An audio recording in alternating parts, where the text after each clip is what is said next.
အားလုံးပဲမင်္ဂလာပါအလောမြင့်မတက်ချင်တဲ့လူကြီးမိဘများအတွက်ပထမတက်စစ်စစ်အခန်းလေးရောင်းပေးချင်ပါတယ်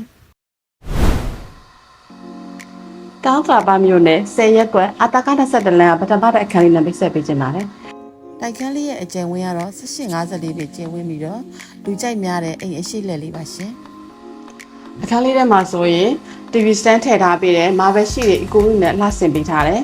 ဒီမှာမီးဆိုင်လေးလည်းဆွဲပေးထားပါတယ် profile light တွေနဲ့လှဆင်ပေးထားပါတယ်ဒီမှာ sofa set တစ်စုံပါမယ်ဇပွဲပါမယ်ပေါ့နော်ဒီမှာလည်းဖျားเจ้าဆောင်လေးထည့်ပေးထားပါတယ်ရှင်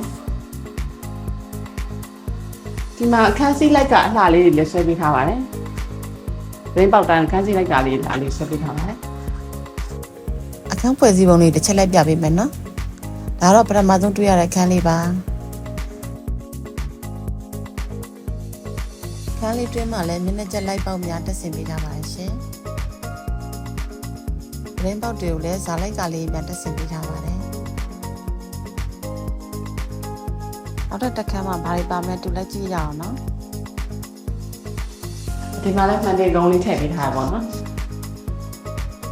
ပြီးပါရင်ဒီမှာမျက်နှာကျက်တွေကိုလည်းအကုန်လုံးလိုက်ပေါက်တွေလုပ်ပေးထားပါတယ်။ပြီးတော့ဘေးတိုက်လည်းမရှိဘူး။ဒီတိုင်းလည်းမရှိဘူးဒီလိုဖက်ရကောင်းပါရှိ။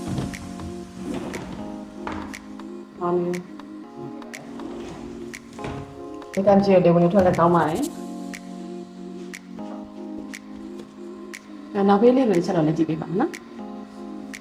နောက်ဘေးမှာကျတော့ဒီမှာတော့မီးဆွဲတစ်ခုပါမယ်။ဒီမှာ kitchen cabinet တွေအကုန်လုံးတက်ဆင်ပေးထားတယ်။အကုန်လုံးထည့်လို့ရပါတယ်။အဲဒါတွေပါ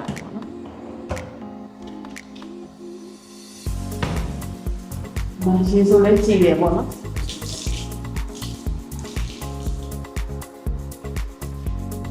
အဲ့ဒါတော့ပုံစံလေးပါဒီရတဲ့တက်ထားပါဒီချိုးကန်ဒီတော့ပါဒီတိုင်းလေးလုံးတက်ပေးထားတယ်ဒီရတဲ့တက်ပေးထားတယ်ဒီအောက်မှာတော့နှစ်ပိပတ်လည်းကျူပြားလေးခင်းပေးထားပါတယ်ရှင်အိမ်လုံးကတော့အကုန်လုံးပါကင်းတွေအပြည့်ခင်းပေးထားပါတယ်ဒီမှာလည်းနိုင်ရကတ်နိုင်လေးတက်ဆင်ပေးထားပါတယ်ရှင်ဒီလိုကျယ်ဝန်းပြီးတော့တရက်လာပါတဲ့အလွန်နဲ့အခန်းလေးကိုလိုချင်နေဆိုရင်တော့3998864180တို့ဆက်သွယ်ဆောင်ရွက်မြင်နိုင်ပါတယ်ရှင်